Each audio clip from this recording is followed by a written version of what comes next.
শুধু সুখ নয়, কষ্টগুলো ভাগ করে নেওয়ার নামই হলো ভালোবাসা। ফুলের সাথে প্রজাপতি, চাঁদের সাথে তারা, কষ্টের সঙ্গে কেউ হবে না মা বাবা ছাড়া। যত কষ্টেই থাকুক না কেন, একমাত্র মা বাবাই বুঝে ছেলে মেয়েদের দুঃখ কষ্ট। হ্যালো এভরিওয়ান, আসসালামু আলাইকুম। সবাই কেমন আছেন? আমি জেসমিন লাইফস্টাইল ব্লগ থেকে বলছি। আশা রাখি কাছে এবং দূরে যে যেখানে আছেন সবাই ভালো আছেন। আলহামদুলিল্লাহ, আমরাও সবাই ভালো আছি। তো ভিউয়ার্স, এই কোরবানি ঈদ কার কেমন কেটেছে আমি জানি না, কিন্তু আলহামদুলিল্লাহ আমাদের খুব সুন্দরভাবেই কেটেছে সময়গুলো। তো এই তো ঈদের পরের দিন সকালবেলা আগে চালের গুঁড়োর রুটি নাস্তাটা বানিয়ে নিচ্ছি। এই চালের গুঁড়োর রুটি কার কার পছন্দ কমেন্ট করে জানাবেন। আর এদিকে আমি রুটিগুলো ছেঁকে নিচ্ছি, আর অন্যদিকে আমাকে যে আপা হেল্প করা উনি আমাকে রুটিগুলো বানিয়ে দিচ্ছে।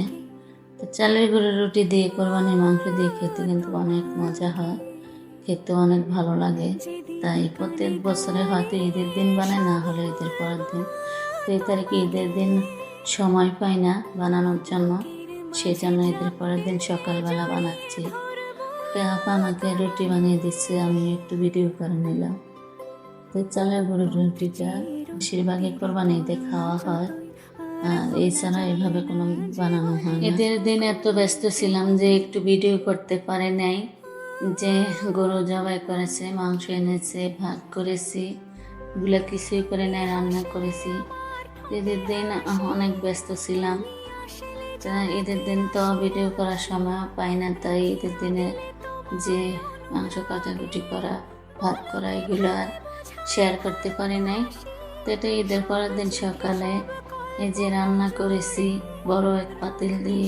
এই পাতিলটা আমার 12 কেজি মাংস ধরে, তা আমি এই পাতিলে এক পাতিল রান্না করেছি। তো পাতিলে এখন যে মাংসটুকু ছিল রাত্রে খেয়ে, দুপুরে খেয়ে, আর সকালে রুটি দিয়ে খাওয়ার জন্য গরম করে নিচ্ছি।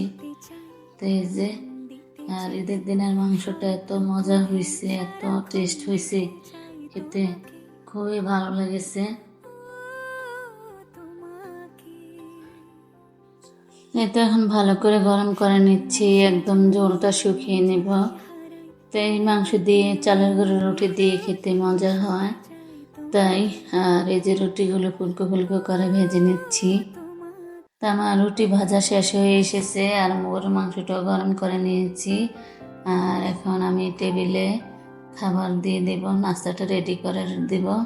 এই তো আমার মাংসগুলো জাল দেওয়া হয়ে গেছে, এখন আমি টেবিলে নাস্তা রেডি করে নিয়েছি।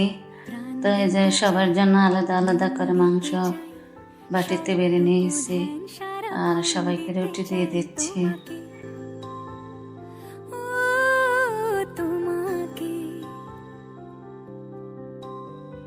স্বপ্ন সাজাই, নিজেকে হারাই, দুটি নয়নে রোজ নিয়ে শুতে যাই। তো সবাই মিলে নাস্তাটা করে নিচ্ছি, আর দুপুরে আমার বোনের বাসায় যাব, সেই প্রস্তুতি এখন সবাই নাস্তা করে রেডি হয়ে নেবে। তো ঈদের পরের দিন দুপুরবেলা আমার বোনের বাসায় দাওয়াত খেয়েছি, তো সেখানে চলে যাব। অভিসারে চাই শুধু বারে বারে তোমাকে, তোমাকে।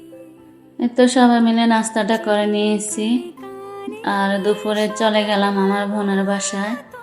তো বোনের বাসায় যাওয়ার পরে যে আমার বোন রান্না করেছে চিংড়ি মাছের ভর্তা, কলমির শাক, উস্তা ভাজি, গরুর মাংস কোরমা, আর গরুর মাংস ভুনা, পোলাও। তো এগুলোর সাথে সালাদ আছে। তো এগুলোই আয়োজন করেছে। আর বোনের বাসায় তো কয়েকদিন পর পরে আসি, এ পর্যন্ত 3-4 বার আসা হয়ে গেছে দাওয়াত খাওয়ার জন্য।